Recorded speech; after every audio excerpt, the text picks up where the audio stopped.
पिछले भाग में हमने देखा कि श्री कृष्ण ने कंस का अंत कर माता पिता को मुक्त कराया और नाना उग्रसेन का राज्याभिषेक कर स्वयं सेवक बनकर रहने का निर्णय लिया।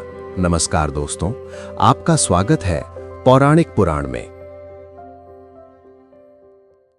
मथुरा को कंस के आतंक से मुक्त करने के बाद वसुदेव जी ने गर्गाचार्य द्वारा कृष्ण और बलराम का उपनयन संस्कार यानी यज्ञोपवीत संपन्न करवाया। अब समय था गुरुकुल जाने का। सर्वज्ञानी परमेश्वर जिन्होंने सारे वेद रचे हैं, उन्हें भला शिक्षा की क्या आवश्यकता थी।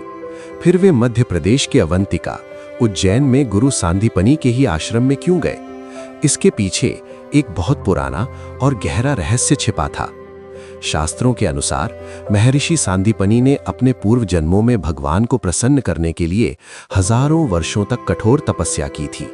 जब भगवान ने उनसे वरदान मांगने को कहा तो उन्होंने एक अनोखी इच्छा प्रकट की। हे प्रभु, मेरी इच्छा है कि साक्षात परमेश्वर मेरे शिष्य बने और मैं आपको विद्या दान करूं। अपने उसी परम भक्त के वरदान यानी बून और गुरु शिष्य परंपरा की मर्यादा रखने के लिए साक्षात नारायण एक साधारण और विनम्र विद्यार्थी बनकर सांदीपनि मुनि के आश्रम पहुंचे। आश्रम में कन्हैया और दाऊ ने एक साधारण शिष्य की तरह गुरु की सेवा की, लकड़ियां काटी, गायें चराईं और आश्रम की सफाई की। श्रीमद् भागवत में शुकदेव जी भगवान की इस अद्भुत लीला का वर्णन करते हैं। अहोरात्रैश्चतुष्षष्ट्या संयत्तावितावतीः कलाः, यानी उन दोनों भाइयों ने केवल 64 दिनों और रातों में ही पूरी 64 कलाओं का ज्ञान प्राप्त कर लिया। संगीत, अस्त्र शस्त्र, कूटनीति और गुप्त विद्याएं जो सीखने में देवता भी युगों लगा देते हैं, कन्हैया ने सिर्फ 64 दिन में सीख ली। लेकिन शिक्षा पूरी होने के बाद एक महासंकट आ खड़ा हुआ।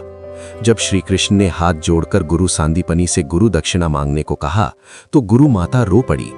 उन्होंने कन्हैया से ब्रह्मांड की सबसे असंभव चीज मांग ली।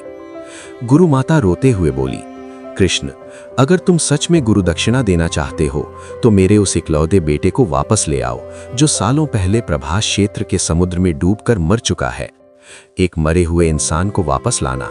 क्या कन्हैया मृत्यु के नियमों को तोड़कर इस असंभव गुरु दक्षिणा को पूरा कर पाएंगे? क्या वे समुद्र की गहराइयों में छिपे उस रहस्य को सुलझा पाएंगे जहां उनके गुरु का पुत्र खो गया था?